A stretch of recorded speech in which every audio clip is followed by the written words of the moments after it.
ये देखि पारुथिबे एठी मु कोनोसी आपन को लागुथबो जे मु एठी आनी की रखी थिबी किंतु एठी रखा हेनी आ गोटे गछरे 1 2 3 4 5 5 6 7 8 9 10 11 12 13 14 15 16 17 18 19 20 21 22 23 24 25 देखि पारुथिबे एई छोट गछटारे 25 रु 26 टा बैगण धरिछि आउ ए साइडटारे भी सेमती देखि पारुथिबे आर भी पाखापाखि से 25 26 एमिति प्रत्येक गछरे 25 रु 26 हेइछि। आ भाई आपण या पूर्वरु कोन करूथिले? या पूर्व तो किछि नै पाठ पढी घरे थिले आ। आज्ञा आज्ञा तो पाठ पढी पाठ केते पढिसंती? पाठ डिप्लोमा पढिछि मेकानिकल इंजीनियरिंग। मेकानिकल इंजीनियरिंग माने मेकानिकल इंजीनियरिंग छाड़ी कि आपण फार्मिंग लाइन रे आसिसंती तो लागुछि जे मेकानिकल इंजीनियरिंग करला परे आपण किछि जॉब करूथले ना जॉब पई जॉब कर नथि जॉब पई किछि प्रिपेयर भी हेइ नथले ना मेकानिकल इंजीनियरिंग करला परे आपण डायरेक्ट आसी कि चाष को आपणैले लागिचंती आ। हां लागुछि जे जॉब ठू चाष रे ठीक ठाक पेमेंट दबो? आज्ञा हां निहाती निहाती देखि पारुथबे शिक्षार एक्चुअली शिक्षार पावर केते जदि आपण मेकानिकल करंतु किंबा अलगा किछि फील्ड रे रहंतु हेले भी जदि आपण को पाखरे ज्ञान अछि तबे आपण एमिति चाष करि परिबे। आउ एक्चुअली चाष करिवा पई हेले ज्ञान निहाती रहिबा दरकार नचेत आपण केते बेले को सार दउछंती विष दउछंती तार भी समस्या टिके रही थाए। मैक्सिमम चासी भाई गोटे कमेंट थाए भाई आम गोटे एकर रे केते गछ लगे परिबा आउ 3 घंटे कि 4 घंटे केते गछ लागिबो किंतु जदि आपण ठीक जगह मेंटेन करी गछ लगाउछंती अल्प गछरे बेसी फल पाइबे आउ गछ को ठीक ठाक ट्रीटमेंट करवा दरकार तबे जाई ही फल पाइबे। देखि पारुथबे एठी भाई जणे मात्र टोटल 1700 गछ ही लगेइछंती गोटे एकर जगह रे जोठी मोर गोटे एकर जगह रे मु 2200 गछ लगेइछि 500 गछ एक्स्ट्रा मु लगेइछि सेठी भाई मात्र 1700 गछ ही लगेइछंती आ तांकर बेड रु बेड डिस्टेंस पाखापाखि 7 फुट रु समथिंग रहउछि मोर गोटे गोटे बेड 7 फुट रहिथिला आ किंतु मोर गछरु गछ 3 फुट थिला किंतु एठी भाईंकर सॉरी गछरु गछ 2.5 फुट थिला किंतु एठी भाईंकर गछरु गछ 3 फुट रहिछि आउ जेमिति कि भाई तो हार्वेस्टिंग एते करि पार नहंती जेति कि देखा जाउछि लागुछि गोटे गोटे दिन 2 रु 2.5 क्विंटल 3 क्विंटल एमिति फळ बाहरिबो। तो हाय फ्रेंड्स मु उमाकांत महंत जली उमाकांत ब्लॉग्स रो आउ एक ब्लॉग रे आपन मानकु स्वागत जणाउछि।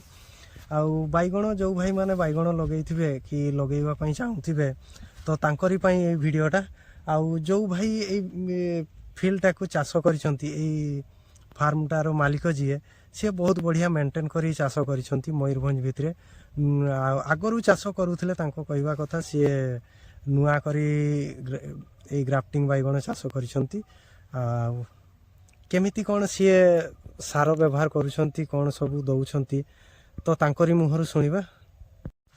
नमस्कार भाई आपनक नाटा आउ ए जगार नाटा टिके डिटेल कहिथिले भलो हेइथंता। नमस्कार मो नाम अछि रविंद्र मार्डी। आज्ञा घरटा होछि बंध साही। आज्ञा जीपी खुंटाबा। आज्ञा हमर डिस्टा होछि मयूरभंज। आज्ञा आज्ञा तो एठी आपण जो बैगण लगेइ छंती एटा ग्राफ्टिंग ना नॉन ग्राफ्टिंग? एटा ग्राफ्टिंग लागिछि आज्ञा नॉन ग्राफ्टिंग भी लागिछि माने दुईटा जाक भेराइटी लगेइ छंती। ग्राफ्टिंग टा केते जगह रे लगेइ छंती आ केते गछ लगेइ छंती? ग्राफ्टिंग टा गुटे एकर लागिछि। आज्ञा आज्ञा ये 1700 गछ लागिछि। आज्ञा आज्ञा ग्राफ्टिंग टा 1700 गछ 1700 गछ गुटे एकर रे लागिछि आउ नॉन ग्राफ्टिंग टा केते लागिछि? नॉन ग्राफ्टिंग टा से 1500 एबो हो 1500 एबो रहिबो आउ ए जो आपण बैगणटा लगेइ छंती विशेष करी बैगण रे गुटे समस्या थाई वर्तमान सेही समस्याटा चली छै समस्या लागि हां बिल्ड समस्या ତ ସେଇଟାକୁ କେମିତି କଣ୍ଟ୍ରୋଲ କରୁଛନ୍ତି? ସେଇଟା ପ୍ଲାଣ୍ଟୋମାଇସିନ୍ ଆଉ ବ୍ଲୁ କପର ଦିଆହଉଛି। ବ୍ଲୁ କପର ଆଉ ପ୍ଲାଣ୍ଟୋମାଇସିନ୍ କଣ୍ଟିନ୍ୟୁ ଚଲେଇଛନ୍ତି। ଆଉ କେତେ ଦିନ ବ୍ୟବଧାନରେ ଦଉଛନ୍ତି? ସେଇଟା ସପ୍ତାହେ ବ୍ୟବଧାନରେ ଦିଆହଉଛି ଆଉ। ଓହୋ, ଆଉ କେତେ ଗଛ ପାଖାପାଖି ଆପଣଙ୍କର ସେମିତି ମରିଛି ରକମ ଲାଗୁଛି? ଆମର ପାଖାପାଖି ସେଇ 100 ଉପରେ ହବ ଆଉ। 100 ଉପରେ ଗଛ। ଆଜ୍ଞା। ଓହୋ, ଆଉ ଏଇ ଯୋଉ ଗଛଟା ଏଇଟା କେବେ ଲଗେଇଥିଲେ? କେତେ ତାରିଖ ଦିନ ଲଗେଇଥିଲେ? ଏଇଟା ଜୁନ 19 ତାରିଖରେ ଲାଗିଥିଲା ଏଇଟା। ଇଏ ଜୁନ 19 ତାରିଖ ଲଗେଇଛନ୍ତି। ଆଜ୍ଞା। ଆଉ ଜୁନ 19 ରୁ ଆଜି ହେଲାଣି ଆମର ଇଏ ଅଗଷ୍ଟ ଅଗଷ୍ଟ ଆଜି 26। ଆଜି 26, ମାନେ ଜୁନ 19 ରୁ ଅଗଷ୍ଟ 26। 26 ମାନେ 2 ମାସ 7 ଦିନ ହେଇଗଲାଣି। 2 ମାସ 7 ଦିନ। ଆଜ୍ଞା। ଆଉ 2 ମାସ 7 ଦିନରେ କେତେ ହାର୍ଭେଷ୍ଟିଂ କଲେ? ଏତେ ତ ହିସାବ କରାହେଇନି। ଆଜ୍ଞା ଆଜ୍ଞା, ଡେଲି କୁଇଣ୍ଟାଲେ ଡେଲି କୁଇଣ୍ଟାଲ ଏଭାରେଜ ର ଆସୁଛି ବର୍ତ୍ତମାନ ସୁଦ୍ଧା। ତ ବର୍ତ୍ତମାନ ତ ଷ୍ଟାର୍ଟିଂ ପିରିୟଡ ଟା, ଆଉ ଏଇ ବର୍ଷାରେ ଖାଇବାର ଦଉଛନ୍ତି ନା ଖାଇବା ବନ୍ଦ କରିଦେଇଛି? ଟୋଟାଲ ବନ୍ଦ କରାହେଇଛି। ଖାଇବା ଟୋଟାଲ ବନ୍ଦ ହେଇଛି। ବନ୍ଦ ହେଇଛି। ନହେଲେ ତ ଯେତିକି ଫଳ ଅଛି ତାଠୁ ବି ଡବଲ ଫଳ ହେଇଯାଇଥାନ୍ତା। ଯୋଉଟା ଡେଲି 1 କୁଇଣ୍ଟାଲ 2 କୁଇଣ୍ଟାଲ ତୁଳୁଛନ୍ତି, ଆଜ୍ଞା। ସେଇଟା ପାଖାପାଖି 3-4 ମଧ୍ୟ ହେଇଯାଇପାରେ। ଆଜ୍ଞା। ତ ଏଇ ଗଛଟାକୁ କେତେ ଦିନ ରଖିବା ପାଇଁ ଚେଷ୍ଟା କରୁଛନ୍ତି? ଏଇଟା ବର୍ଷେ ରଖିବା। ବର୍ଷେ ରଖିବେ। ଆଉ ଯଦି ବର୍ଷେ ପରେ ବି ଭଲ ରହିଲା ତେବେ ବି ଆହୁରି ରଖିବା। ତେବେ ବି ରହିଲା, ଆଜ୍ଞା। ଭଲ ରହିଲା ଯଦି ରଖିଲେ। ଆଜ୍ଞା। ଆଉ କେତେ ଦିନ ବ୍ୟବଧାନରେ ତୁଳୁଛନ୍ତି ନା ଡେଲି ତୁଳୁଛନ୍ତି? କଣ୍ଟିନ୍ୟୁ ଡେଲି ଚାଲିଛି। କଣ୍ଟିନ୍ୟୁ ଡେଲି ଚାଲିଛି। ଆଉ ମାନେ ମାର୍କେଟିଂ କରିବା ପାଇଁ କିଛି ଅସୁବିଧା ସେମିତି? ମାର୍କେଟିଂ କିଛି ଅସୁବିଧା ନାହିଁ। କିଛି ଅସୁବିଧା ନାହିଁ। ସେ ସବୁ ଆପଣଙ୍କ ଏଇ ହଁ, ସାଇଡରେ ହିଁ ଲୋକାଲ ଏରିଆରେ ହିଁ ସରିଯାଉଛି। ଲୋକାଲ ଏରିଆରେ ହିଁ ସରିଯାଉଛି। ଆଉ ନିଜେ ନେଇକି ବିକ୍ରି କରୁଛନ୍ତି ନା? ନିଜେ ବି ଆଉ ବେପାରୀ ମାନଙ୍କୁ ବି ଦିଆହଉଛି। ଓହୋ, ଆଉ ବିଶେଷ କରି ଛୋଟ ଛୋଟ ଚାଷୀ ଭାଇ ମାନେ ଯୋଉମାନେ ପ୍ରଥମ ଥର ପାଇଁ ଚାଷ କରିବା ପାଇଁ ଚାହୁଁଛନ୍ତି, ତ ସେମାନେ କୁହନ୍ତି ଯେ ଆମେ ପ୍ରଥମ କଣ କଣ ସାର ଦବା? ଆପଣ କେମିତି କଣ ସାର ମେଣ୍ଟେନ କରିଥିଲେ? ସାର ତ ସେଇ ସାର ତ ମିଳିବନି ଆମର ଏପଟ। ଓହୋ, ଆଉ ଏଇଟା କି କୋଉ ସାର ଦଉଛନ୍ତି? ଏଟା ପ୍ରତିଭା ବାୟୋଟେକ୍ ର ସାର। ଓହୋ, ପ୍ରତିଭା ବାୟୋଟେକ ର ସାର ଦଉଛନ୍ତି। ଆଉ ଜାଣିଥିବେ ତ ଯୋଉ ଭାଇ ମାନେ ମୋର ଭିଡିଓ ଦେଖୁଥିବେ, ତ ସେମାନେ ଜାଣିଥିବେ ପ୍ରତିଭା ବାୟୋଟେକ ର ସାର କୋଉଠି ମିଳେ ଆଉ କେମିତି ତାର କାମ। ଆଉ ତାର ଜ୍ୱଳନ୍ତ ଉଦାହରଣ ଏଇଟା ଦେଖିପାରୁଥିବେ ପ୍ରତ୍ୟେକ ଗଛରେ କେତେ କେତେ ଫଳ ଲାଗିଛି। ଯୋଉଠି ମୁଁ ଗୋଟେ ବି ଆଣିକି ଫଳ ଲଗେଇନି, ଇଏ ସବୁ ଧରିଛି ଗୋଟେ ଗୋଟେ ଗଛରେ। ଆଉ ୟାର ସମସ୍ୟା କହିଲେ କଣ ରହିଥାଏ? ଏ ବାଇଗଣ ଚାଷରେ ବିଶେଷ କରି ସମସ୍ୟା କଣ ଥାଏ? ସମସ୍ୟା ତ ବେଶୀ ୱିଲ୍ଡ ଆଉ ସୁଟ୍ ବୋରର, ଫ୍ରୁଟ୍ ବୋରର ଆଉ ସେଇ ଦିଟା କଣ୍ଟ୍ରୋଲ କରିଦେଲେ ଯଦି ସବୁ ଠିକ ଠାକ ହେଇଗଲା। ରହିବ। ଆଉ ଗୋଟେ କଥା ଭାଇ କୁହନ୍ତୁ, ଏଇ ବାଇଗଣ ଚାଷରେ ବିଶେଷ କରି ଚାଷୀ ଭାଇ ମାନେ କୁହନ୍ତି ଯେ ବେଶୀ ଖର୍ଚ୍ଚ ହୁଏ। ଏଇ ଏତିକିରେ ଆପଣଙ୍କର କେତେ ଖର୍ଚ୍ଚ ଯାଇଥିବ ଗୋଟେ ଏକରରେ? ଗୋଟେ ଏକର ହାରାହାରି 2 ଲକ୍ଷ ପ୍ଲସ। ମାନେ ଇନିସିଆଲି ଆପଣଙ୍କୁ 2 ଲକ୍ଷ ଟଙ୍କା ଧରିବା ପାଇଁ ପଡିବ, ତାପରେ ଯାଇ ଗୋଟେ ଏକର ଚାଷ କରିପାରିବେ। ଗୋଟେ ବର୍ଷରେ 2 ଏକର 2 ଲକ୍ଷ ଖର୍ଚ୍ଚ ହେଇଯିବ। ଆଉ ୟା ପାଇଁ ସେମିତି ଅଲଗା କିଛି ସାର ବ୍ୟବହାର କରୁନାହାନ୍ତି? ଆମର କେମିକାଲ ସାର ଟୋଟାଲି ଦିଆ ହଉନି। କେମିକାଲ ସାର ଟୋଟାଲି ନାହିଁ, ସବୁ ଅର୍ଗାନିକ ର ହିଁ ଚାଲିଛି। ଆଜ୍ଞା ଆଜ୍ଞା, ଦେଖିପାରୁଥିବେ ଭାଇ ତ ଯେମିତି କହିଲେ ତାଙ୍କର ସବୁ ଅର୍ଗାନିକରେ ହିଁ ଚାଲିଛି। ଆଉ ଫୁଟ୍ ବୋରର ସୁଟ୍ ବୋରର ରହିଲା ପ୍ରଥମ ସମସ୍ୟା। ତାପରେ ଦ୍ୱିତୀୟ ସମସ୍ୟା ରହୁଛି ଆମର ୱିଲ୍ଡ। ଆଉ ଗୋଟେ ସମସ୍ୟା ରୁହେ ଯୋଉଟା କି ଆମର ଧଳା ମାଛି। ଆଉ ଭାଇ ଧଳା ମାଛି ପାଇଁ ଆପଣ ସେମିତି କିଛି ସ୍ପେଶାଲି ଦଉଛନ୍ତି କି ନା ସେମିତି କିଛି ଦଉନାହାନ୍ତି? କିଛି ସେମିତି ଦିଆ ହଉନି। ଆଜ୍ଞା ପ୍ରତିଭା ବାୟୋଟେକ୍ ର 1, 2, 3 ଆଜ୍ଞା ଆଜ୍ଞା, ଆଉ ବୁଷ୍ଟର ଦିଆ ହଉଛି। ସେଇଥିରେ କଣ୍ଟ୍ରୋଲ ହେଇଯାଉଛି। ହେଇଯାଉଛି ନା? ଦେଖିପାରୁଥିବେ ତାଙ୍କ କହିବା କଥା, ସିଏ ମ୍ୟାକ୍ସିମମ୍ ତ ପ୍ରତିଭା ବାୟୋଟେକ୍ ର ହିଁ ସାର ବ୍ୟବହାର କରୁଛନ୍ତି। ଲାଇଟ୍ ଯେହେତୁ ଲାଇଟ୍ ସର୍ଟ ରହୁଛି, ତେଣୁକରି ଏତେ କ୍ଲିଅର ଆସୁଥିବ କି ନ ଆସୁଥିବ।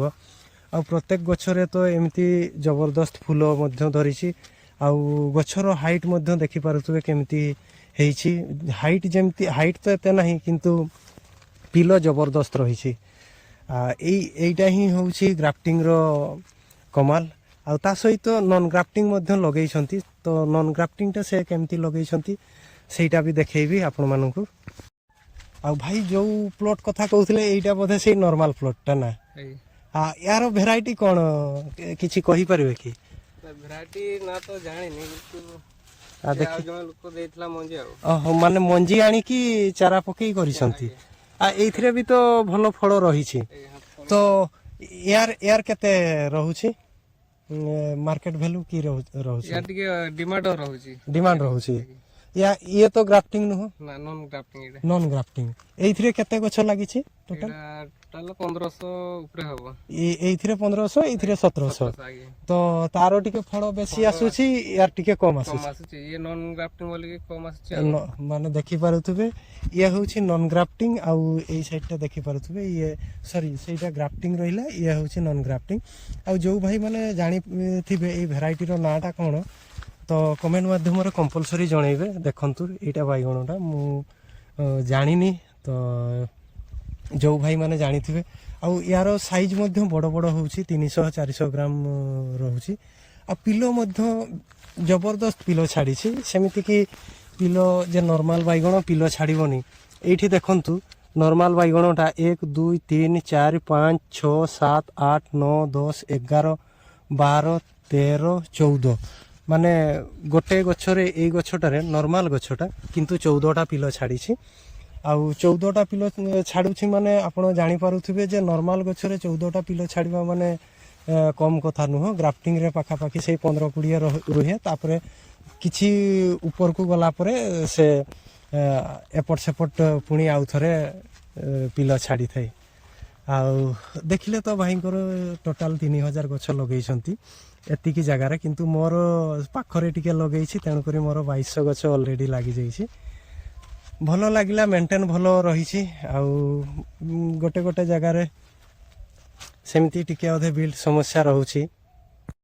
ଆଉ ଗୋଟେ କଥା ଆପଣ ଟିକେ ପୂର୍ବରୁ କହିଲେ ଯେ ଆପଣଙ୍କ ବାପା ଆଗରୁ ଚାଷ କରୁଥିଲେ, ତ ସିଏ ଏମିତି ନର୍ମାଲ ଚାଷ କରୁଥିଲେ ନା ଡ୍ରିପ୍ ଇରିଗେସନରେ କରୁଥିଲେ? ନର୍ମାଲ ହିଁ କରୁଥିଲେ। ନର୍ମାଲ ହିଁ କରୁଥିଲେ। ତ ନର୍ମାଲରେ ଟିକେ କଷ୍ଟ କରିବା ପାଇଁ ପଡ଼େ, ବହୁତ କଷ୍ଟ। ଆଉ ଆପଣ ଯେଉଁ ଏଇ କରିଛନ୍ତି ଏଇଟା ଡ୍ରିପ୍ ଇରିଗେସନରେ କରିଛନ୍ତି ନା ନର୍ମାଲ ଏଇଟା ଚାଲିଛି? ଏଇଟା ଡ୍ରିପ୍ ଇରିଗେସନରେ ହେଇଛି। ଏଇଟା ଡ୍ରିପ୍ ଇରିଗେସନରେ। ଆଉ ଡ୍ରିପ୍ଟା କୋଉଠୁ ଆଣିଛନ୍ତି? ଏଟା ନେଇଛନ୍ତି ଜଣେ ଭାଇ କରିଦେଇଛନ୍ତି। ଆଜ୍ଞା ଆଜ୍ଞା। ଆଉ ତାଙ୍କ ନାଁଟା କ'ଣ? ତାଙ୍କ ନାଁଟା ରଞ୍ଜନ କୁମାର ମହନ୍ତ। ଓହୋ। ଆଉ ଜାଣିଥିବେ ତ ମ୍ୟାକ୍ସିମମ୍ ଚାଷୀ ଭାଇ ଯେଉଁମାନେ ମୋର ଭିଡ଼ିଓ ଦେଖୁଛନ୍ତି ସେ ତ ଜାଣିଥିବେ। ଆଉ ଏ ଭାଇଙ୍କୁ ମଧ୍ୟ ସେଇ ରଞ୍ଜନ ଭାଇ ହିଁ କରିଦେଇଛନ୍ତି ଡ୍ରିପ୍। ଆଉ ଯେଉଁ ଭାଇମାନେ ଡ୍ରିପ୍ ଇରିଗେସନରେ କରିବା ପାଇଁ ଚାହୁଁଛନ୍ତି କି ଡ୍ରିପ୍ ଇରିଗେସନ୍ ଲଗାଇବା ପାଇଁ ଚାହୁଁଛନ୍ତି ରଞ୍ଜନ ଭାଇଙ୍କୁ କଣ୍ଟାକ୍ଟ କରିପାରିବେ। ତ ଆଉ ଗୋଟେ କଥା କୁହନ୍ତୁ ଯେ ଡ୍ରିପ୍ ଇରିଗେସନରେ ଯଦି ଜଣେ ଚାଷ କଲା ଆଉ ଜଣେ ନର୍ମାଲରେ ଚାଷ କଲା, ପ୍ରଡକ୍ସନରେ ଭେରି କରିବ ନା କେଉଁଥିରେ ଭେରି କରିବ? ପ୍ରଡକ୍ସନ ତ ନିହାତି ଭେରି କରିବ। ଆଉ ତା ସହିତ ଲେବର କଷ୍ଟରେ କେମିତି? ଲେବର କଷ୍ଟ ତ ଅଧିକା ଯିବ, ସବୁଦିନ ଘାସ ଉଠେଇତେ ହବ। ଆଜ୍ଞା ଆଜ୍ଞା। ନହେଲେ ହବନି। ସବୁଦିନ ମାନେ ଯୋଉଥିରେ କି ଫ୍ଲଡିଂ ସିଷ୍ଟମରେ ପାଣି ଦେବା ପାଇଁ ପଡ଼ିବ। ଆଉ ଏଇଥିରେ ତ ଆପଣ ମଲ୍ଚିଂ ବି ବ୍ୟବହାର କରିଛନ୍ତି। ତାପରେ ଯେହେତୁ ବର୍ଷା ଦିନଟା ତେଣୁକରି ମଝିରେ ଅଳ୍ପ ସ୍ୱଳ୍ପ ଘାସ ଦେଖାଯାଉଛି, ନଚେତ୍ ସେମିତି ତ ଘାସର କିଛି ନା ହିଁ ରହିବ ନାହିଁ। ଆଉ କିଛି ମଝିରେ ହାର୍ଭେଷ୍ଟିସାଇଡ୍ ବ୍ୟବହାର କରନ୍ତି ନା କରନ୍ତିନି? ଏଇ ଯେଉଁ ଘାସ ମଝିରେ ଘାସ ହେଉଛି ହାର୍ବିସାଇଡ୍ ଦିଆ ହୁଏ। ଦିଆ ହୁଏ। ଆଜ୍ଞା ଆଜ୍ଞା। ନହେଲେ ବହୁତ ଉଞ୍ଚା ଉଞ୍ଚା ହେଇଯିବ। ଆଜ୍ଞା ଆଜ୍ଞା। ଯଦି ଆପଣଙ୍କୁ ମୋ ଭିଡ଼ିଓ ଭଲ ଲାଗୁଥିବ ତେବେ ପ୍ଲିଜ୍ ମୋ ଚ୍ୟାନେଲକୁ ସବସ୍କ୍ରାଇବ୍ କରିଦେବେ, ଆଉ ଗୋଟେ ଲାଇକ୍ ମଧ୍ୟ କରିଦେବେ। କାହିଁକିନା ଲାଇକ୍ କରିବା ପାଇଁ ଟଙ୍କାଟେ ପଡ଼ୁନି, କିମ୍ବା ସବସ୍କ୍ରାଇବ୍ କରିବା ପାଇଁ ଆପଣଙ୍କୁ ଟଙ୍କାଟେ ମଧ୍ୟ ପଡ଼ୁନାହିଁ। ଆଉ ମୋ ଚ୍ୟାନେଲରେ ତ ଏମିତି ହିଁ ଭିଡ଼ିଓ ଆପଣମାନେ ପାଇପାରିବେ। ଯେହେତୁ ମୁଁ ଫାର୍ମିଂ ଲାଇନ୍କୁ ଓହ୍ଲେଇ ସାରିଛି, ଆଶା ତ ଅଛି ଆଗକୁ ଟ୍ରାଭେଲିଂ କଣ୍ଟିନ୍ୟୁ କରିବି। ତ ସେ ପର୍ଯ୍ୟନ୍ତ ମୁଁ ମୋର କିଛି ଘରୋଇ ସମସ୍ୟା ପାଇଁ ମୁଁ ଟ୍ରାଭେଲିଂ କରୁନି। ଆଉ ଯେବେଠୁ କରିବି ଅପଡ଼େଟ୍ ମୁଁ ଆପଣମାନଙ୍କୁ ଜଣାଇଦେବି।